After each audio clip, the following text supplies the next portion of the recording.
Assalamualaikum warahmatullahi wabarakatuh. Alhamdulillah wassalatu wassalamu ala rasulillah amma ba'd. Teman-teman yang dirahmati oleh Allah Subhanahu wa taala. Baik, kali ini saya akan mereview buku ya terkait bid'ah ya. Ensiklopedia Bid'ah ya. Ini adalah buku yang disusun oleh Hamud bin Abdullah Al-Mator ya.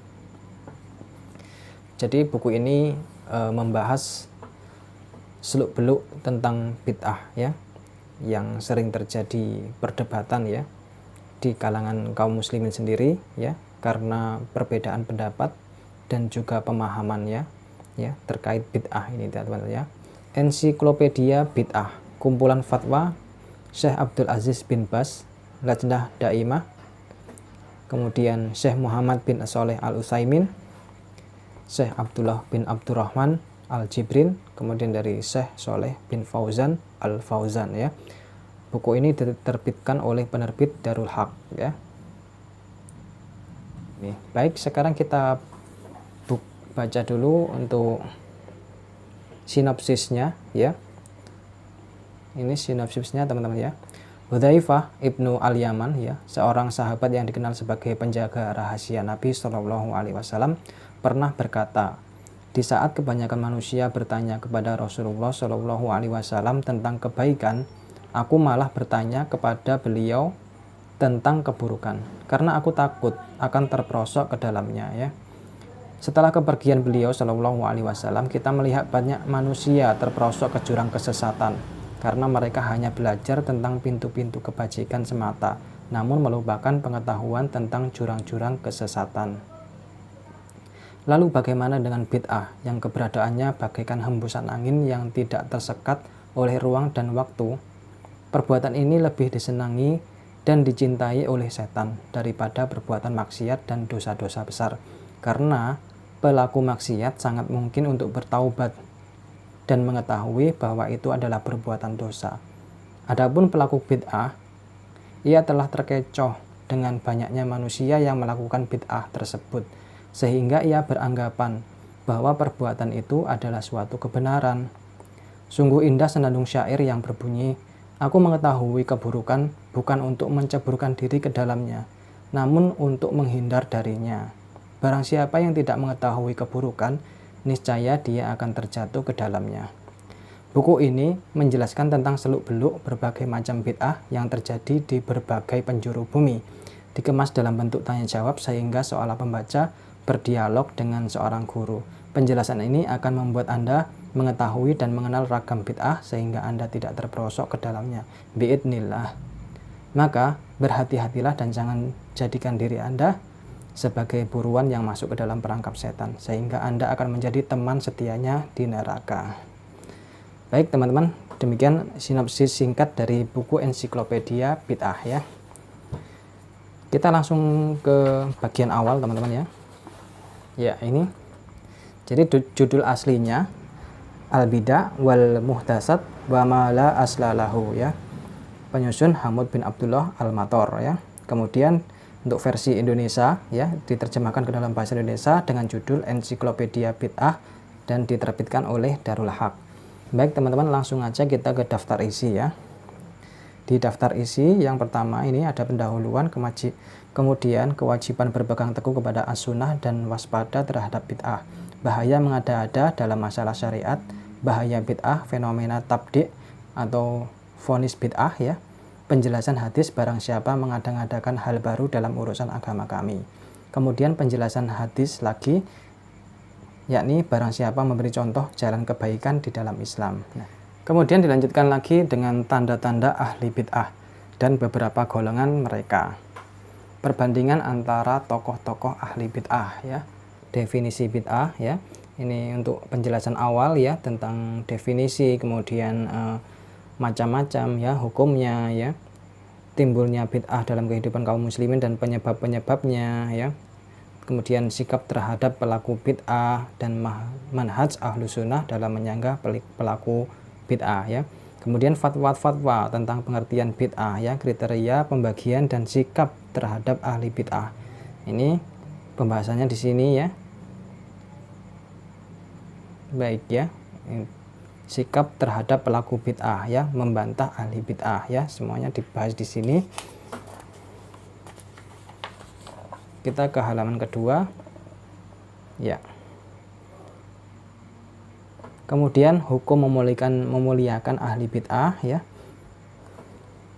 takfir atau memvonis kafir ahli bid'ah ya, ruang lingkup bid'ah ya. Jadi ini tentang pembagian bid'ah ya. Pertama bid'ah dalam masalah akidah, kemudian bid'ah dalam masalah amalan-amalan atau amaliyah ya. Kemudian bid'ah seputar adzan ya. Di sini banyak sekali bid'ah-bid'ah ya dalam seputar adzan. Kemudian bid'ah seputar kurban ya. Kemudian perayaan-perayaan ya. Kemudian nasyid islami, bangunan ya, tentang menghias masjid ya di sini ya. Ya, kemudian ucapan selamat atau penghormatan. Nah, termasuk menghormat pada bendera, berdiri menghormat pada penghormatan negara atau bendera negara, mengusap dan mencari berkah. Termasuk juga di sini ada bid'ah di seputar tawasul ya, yakni tawasul dengan zat Nabi Shallallahu Alaihi Wasallam, seputar jenazah ya, berkumpul di kediaman keluarga mayit ya, membacakan Al-Quran serta membagi-bagian kurma dan daging. Ini. Kemudian mengambil tanah dari kuburan ya, memasukkan mayit lewat pintu Ar-Rahmah di Madinah, adzan pada telinga mayit, adzan dan iqamah di kuburan mayit ya, menyelenggarakan selamatan, ruwatan, arwahan, tahlilan dan sebagainya ya.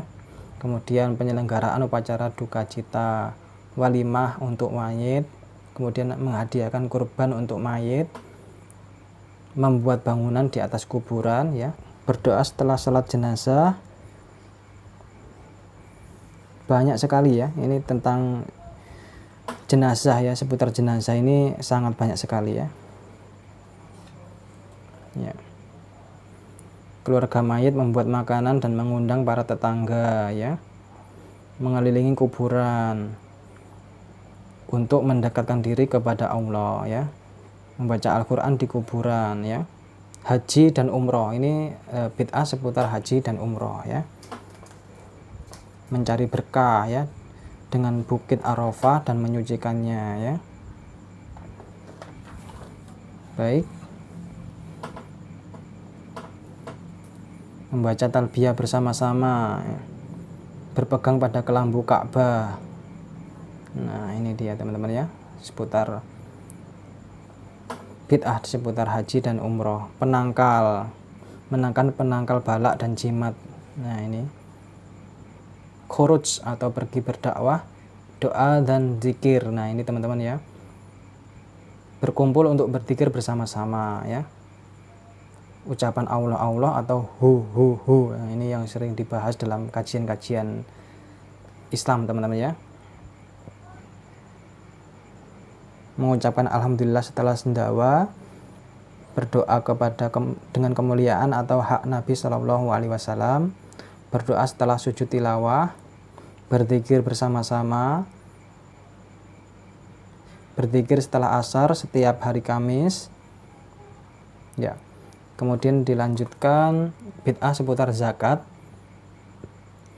termasuk di dalamnya membayar zakat fitrah dengan uang, membayar zakat pada bulan Rajab sebagai ibadah, kemudian pernikahan. Nah, ini terkait pernikahan teman-teman ya. Seputar pernikahan, bid'ah-bid'ah yang terjadi di dalamnya, termasuk berkumpul untuk menamai bayi, membaca Al-Fatihah saat akad nikah, mengenakan cincin tunangan atau cincin kawin. Ya, kemudian ucapan salam dan jabat tangan, bid'ah seputar sedekah, sholat, ya, sama bisa ini ya, lihat. Kemudian seputar bersolawat, ya, ini masih seputar sholat teman-teman ya, termasuk banyak juga ini yang perlu kita ketahui ya. Kemudian bid'ah seputar puasa ya, mengkhususkan beberapa hari pada bulan Rajab untuk puasa ya, puasa pada hari pertama bulan Rajab, kemudian puasa Ramadan selalu 30 hari.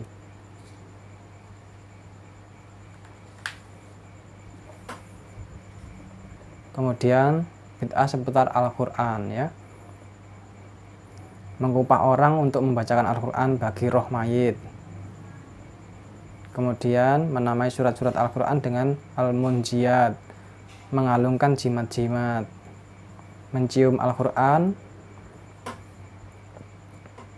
ya, doa khatam Al-Quran dan sholat seputar Al-Quran teman-teman ya.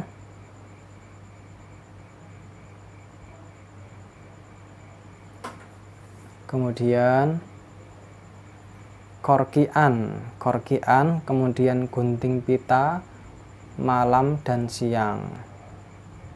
Ya, ini termasuk biasanya melean ya. Ini melean malam dan siang. Untuk peringatan-peringatan pada hari-hari tertentu ya, yang dikhususkan ya. Kemudian bid'ah seputar maulid ya, peringatan hari kelahiran, termasuk di dalamnya peringatan hari kelahiran Nabi Shallallahu Alaihi Wasallam atau Maulid Nabi ya, peringatan kematian para nabi dan orang soleh, mengkhususkan hari kelahiran Nabi Shallallahu Alaihi Wasallam untuk penyampaian wejangan ceramah agama atau nasihat. Kemudian yang terakhir teman-teman, ini seputar wudhu ya dan penutup ya. Baik teman-teman, demikian untuk daftar isinya. Kemudian pembahasannya seperti biasa teman-teman ya. Jadi penjelasan, kemudian di bagian bawah ini catatan kaki untuk penjelasan sumber hadisnya teman-teman ya. Sumber hadis ini ada di catatan kakinya teman-teman ya. Baik, kemudian pembahasannya seperti ini ya. Saya contohkan misalnya hukum bid'ah dalam agama dengan segala bentuknya ya. Jadi dibawakan dalil-dalilnya dari Al-Quran dan juga dari hadis teman-teman ya, semuanya ya. Perhatian, barang siapa membagi bid'ah menjadi bid'ah hasanah dan bid'ah syai'ah ya, maka dia telah melakukan kekeliruan dan menyalahi sabda Nabi Muhammad SAW ya. Ya.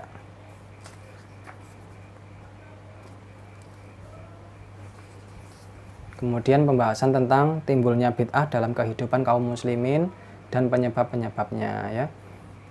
Tempat timbulnya bid'ah, penyebab timbulnya bid'ah, sangat lengkap sekali teman-teman ya.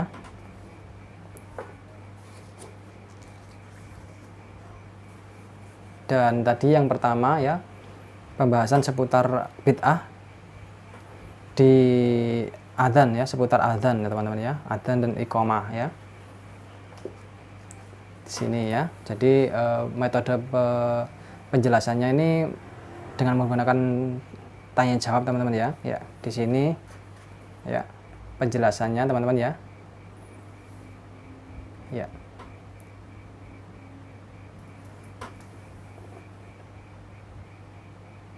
Pertanyaan, kemudian jawaban ya. Sehingga kita serasa ikut dalam sebuah kajian, teman-teman ya.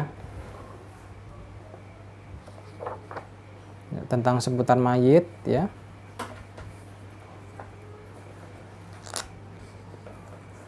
Ya. Menyiram air ke kuburan dengan keyakinan bahwa hal itu akan memberikan rasa dingin bagi si mayit. Nah, ziarah kubur untuk berdoa, sholat, dan membaca Al-Quran di dekatnya.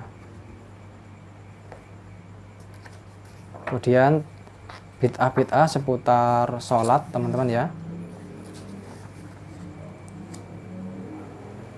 Ya. Termasuk di dalamnya bertasbih dengan menggunakan tasbih atau biji-bijian itu, teman-teman ya, yang dirangkai itu ya. Berzikir sambil mengayun-ayunkan badan ke kanan dan ke kiri ya. Kemudian seputar bacaan kunut ya, termasuk khilafiyah ini, teman-teman ya. Jadi untuk teman-teman juga, saya juga mengingatkan kepada teman-teman ya, selain membaca buku, teman-teman juga harus ini ya, mengikuti kajian-kajian langsung yang disampaikan oleh ustadznya langsung, teman-teman ya.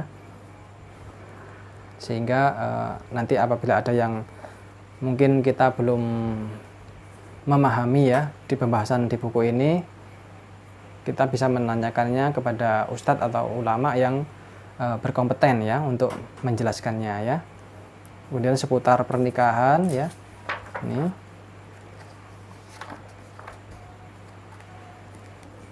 Kemudian penutup ya, di bagian penutup ini ada beberapa pembahasan tentang hal-hal yang dianggap bid'ah padahal bukan ya.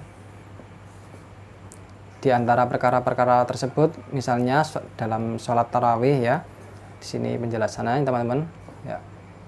Ini perkara yang bukan bid'ah tapi dianggap sebagai bid'ah ya. Di sini jelaskan semua, teman-teman ya. Kemudian tentang ini mihrab masjid, tingginya mimbar, ijtihad para sahabat, ijtihad imam yang 4,